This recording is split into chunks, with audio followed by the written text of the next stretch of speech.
എന്നാലും അയ്യപ്പനെ പോലും ശോഭേച്ചി വഞ്ചിച്ചു കളഞ്ഞല്ലോ. അയ്യപ്പനു വേണ്ടി നിരാഹാര സമരം കിടന്ന ആ സന്ദർഭത്തെക്കുറിച്ച് ആലോചിക്കുകയായിരുന്നു. ജലപാനം പോലും കഴിക്കാതെ ശബരിമല സ്ത്രീ പ്രവേശനവുമായി ബന്ധപ്പെട്ട് ഞാൻ അയ്യപ്പനു വേണ്ടി നിരാഹാരം കിടക്കുന്നു എന്ന് ക്യാമറയ്ക്ക് മുന്നിൽ അഭിനയിക്കുകയായിരുന്നു എന്ന് ഇപ്പോഴാണ് ബോധ്യപ്പെട്ടത്.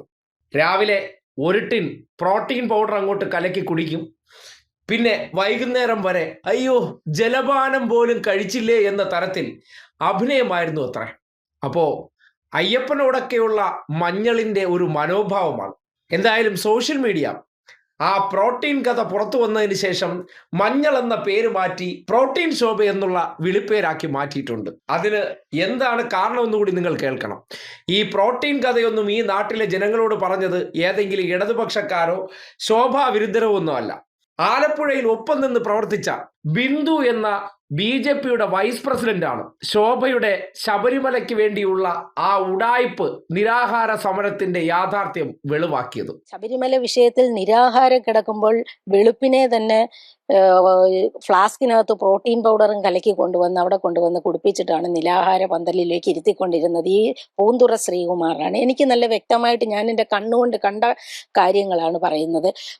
ആ സമയത്ത് ഉള്ള ആ പുള്ളിയിൽ കൂടെയാണ് പുള്ളിക്കാരി അതുപോലെ ഓരോ ജില്ലകളിലും കഴിയുന്ന ജില്ലകളിൽ അവരുടെ പക്ഷം ഉറപ്പിക്കുന്നതിന് വേണ്ടിയിട്ടുള്ള പ്രവർത്തനങ്ങൾ. പ്രോട്ടീൻ ഫുഡ് അങ്ങനെ കൊണ്ടുവരും. അവരെന്തോ പ്രോട്ടീൻ പൊടി ഫ്ലാസ്കിൽ കലക്കിയാണ് കൊണ്ടുവന്ന് കുടിപ്പിക്കുന്നത്. നീ ഇന്ന് പാലക്കാട്ട് ആ പിഷാരടിയെ തടഞ്ഞ സിന്ധു എന്നോട് പറഞ്ഞിട്ടുള്ളതാണ്. ഞങ്ങൾ അന്ന് അവിടെ ഇരിക്കുമ്പോൾ പറഞ്ഞു, ഇത് പ്രോട്ടീൻ പൊടിയാണ്, രാവിലെ ഇത് കുടിച്ചിട്ടാണ് നിരാഹാരത്തിന് ഇരിക്കുന്നത്, അത് പൂന്തുറ ഫ്ലാസ്കിൽ കൊണ്ടുവന്ന് കൊടുക്കുന്നത് അതാണെന്നൊക്കെ. എന്നാലും അയ്യപ്പനോട് ഇത് വേണമായിരുന്നു. അയ്യപ്പന് വേണ്ടി നിരാഹാരം കിടക്കുന്ന ഝാൻസി റാണി ടിന്ന് കണക്കിന് പ്രോട്ടീൻ പൗഡർ കലക്കി കുടിച്ചിട്ട് കിടക്കുമ്പോൾ, സാധാരണഗതിയിൽ പ്രോട്ടീൻ പൗഡർ എന്ന് പറഞ്ഞാൽ മറ്റു ഭക്ഷണങ്ങൾക്ക് ഉപരിയായിട്ട് ഈ ജിമ്മിൽ പോകുന്നവരൊക്കെ ഉപയോഗിക്കുന്ന കാര്യമാണ്. നമ്മുടെ മസിലിനൊന്നും ശോഷണം സംഭവിക്കാതിരിക്കാൻ വേണ്ടി, മസിലുകൾ കൂടുതൽ സ്ട്രെങ്തൻ ആവാൻ വേണ്ടി പ്രോട്ടീൻ പൗഡർ കഴിക്കാറുണ്ട്. പക്ഷേ അയ്യപ്പന് വേണ്ടി കിടക്കുമ്പോൾ എൻ്റെ മസിലിനോ എൻ്റെ സൗന്ദര്യത്തിനോ ഒരംശം കുറവ് വരരുത്, ജലപാനം പോലും കഴിക്കാറില്ല എന്ന നാടകം ക്യാമറയ്ക്ക് മുന്നിൽ കളിക്കുമ്പോൾ അയ്യപ്പൻ എന്ന ആ ഒരു വിശ്വാസം അവരുടെ മനസ്സിൽ ലവലേശമില്ലായിരുന്നു.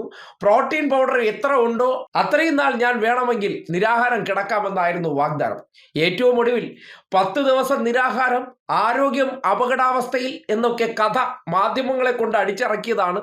എന്നിട്ട് കിടന്നിട്ടൊരു കാര്യമില്ല, ഇതിൽ നടപടി ഉണ്ടാകുന്നില്ല എന്നറിഞ്ഞപ്പോൾ തന്ത്രപരമായിട്ടുള്ള അഭിനയം ഇറക്കി ആരോഗ്യം ശോഷിച്ചു എന്ന തരത്തിലുള്ള നുണക്കഥകൾ പ്രചരിപ്പിച്ച് പ്രോട്ടീൻ ശോഭ അവിടെ നിന്ന് എസ്കേപ്പായി പോയി എന്ന് വേണം ഇപ്പോൾ ബിന്ദുവിൻ്റെ പരാമർശത്തിലൂടെ മനസ്സിലാക്കാൻ കഴിയുന്നത്.